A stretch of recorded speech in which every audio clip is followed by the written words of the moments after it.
शालू 2। शादी के कुछ महीनों बाद ही शालू गर्भ में आ गई थी। सुनीता की उम्र 19 बरस थी। अप्रैल में डिलीवरी थी। गर्भावस्था के दौरान कोई तकलीफ नहीं रही। उल्टियां भी बस शुरू में ही कुछ दिन। एकदम सहज दिनचर्या। शरीर बिल्कुल हल्का था। चलते फिरते समय निकल गया। सोनोग्राफी उस समय होती नहीं थी। डिलीवरी के लिए सुनीता जबलपुर आ गई। ससुराल सराफा में थी। वहां से गुरंदी में डॉक्टर छावड़ा का अस्पताल भी पास था।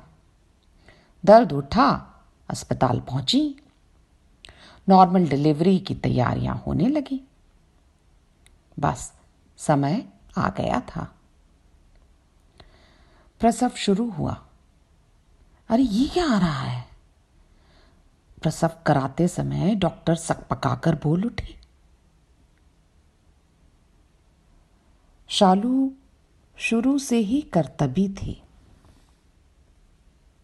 दुनिया में उसका आना भी एक बड़ा करतब था कि दाई और डॉक्टर ने भी दांतों तले उंगली दबा ली।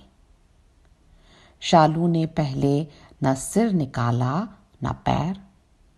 शालू ने निकाले पहले कूल्हे, फिर हाथ और फिर एक साथ पैर और सिर।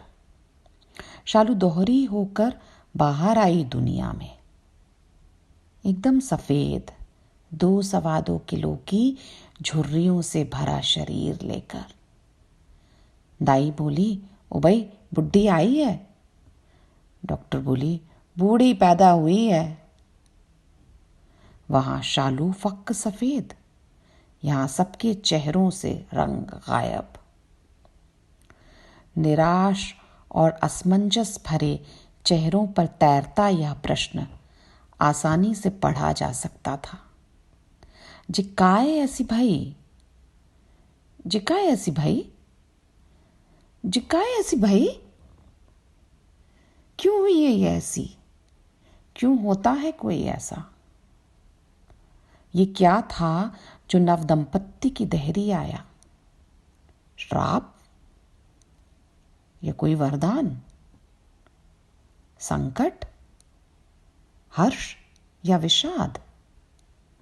निराशा, दुख, अपमान, तिरस्कार, कोई प्रकोप या कर्मों का फल? कर्मों का फल? किन कर्मों का फल?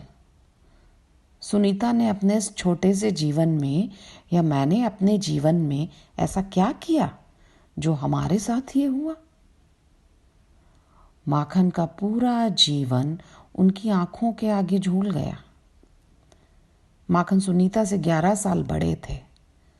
दिमाग पर जोर डाल डाल कर अपनी छोटी छोटी अनजानी भोली भूलों का भी विश्लेषण कर लिया।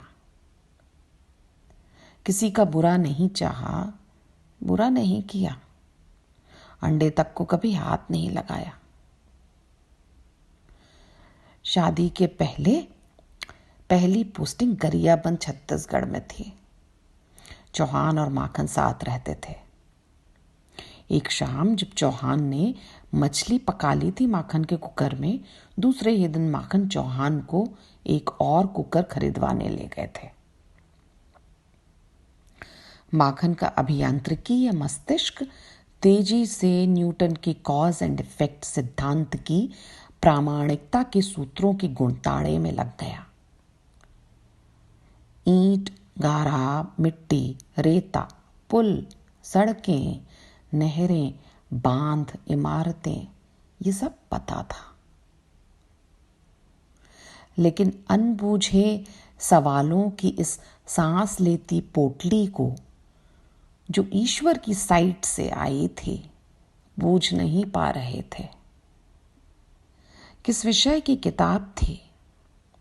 किस महाविद्यालय में पढ़ाई जाती थी? माखन अंग्रेजी में कमजोर होने के कारण सदा उससे भयग्रस्त रहे और गहरी तकनीकी समझ रखकर भी कभी अन्य विषयों में अच्छा प्रदर्शन नहीं कर पाए। हाँ, एक विषय था उनका अपना, इसलिए क्योंकि बहुत हद तक अंग्रेजी मुक्त था। इंजीनियरिंग ड्राइंग, रेखाएं, नक्शे, 3D, 2D, जिसमें हमेशा उन्हें लगभग 100% अंक मिलते थे। इंजीनियरिंग की डिग्री के लिए तकनीकी सूझबूझ और ज्ञान की आवश्यकता थी ही नहीं, अंग्रेजी की आवश्यकता थी। उनका निष्कर्ष यही था। अंग्रेजी की यह कमी कहीं ना कहीं उनके अंदर झिझक और हीन भावना के रूप में जमी रही। फिर भी डिग्री ले ही ली थी माखन ने, और फिर जल्द ही सरकारी नौकरी भी मिल गई थी। पर अब जीवन की पुस्तक का जो अध्याय उनके आगे खुला था, वह एक अनोखी भाषा में था। न कोई इसे सिखाने वाला था, न कोई इसे जानने वाला, और ना ही उसके आ जाने पर कोई डिग्री मिलने वाली थी। पर इसे बोले बिना, जाने बिना दूसरी सांस भी मुमकिन नहीं थी।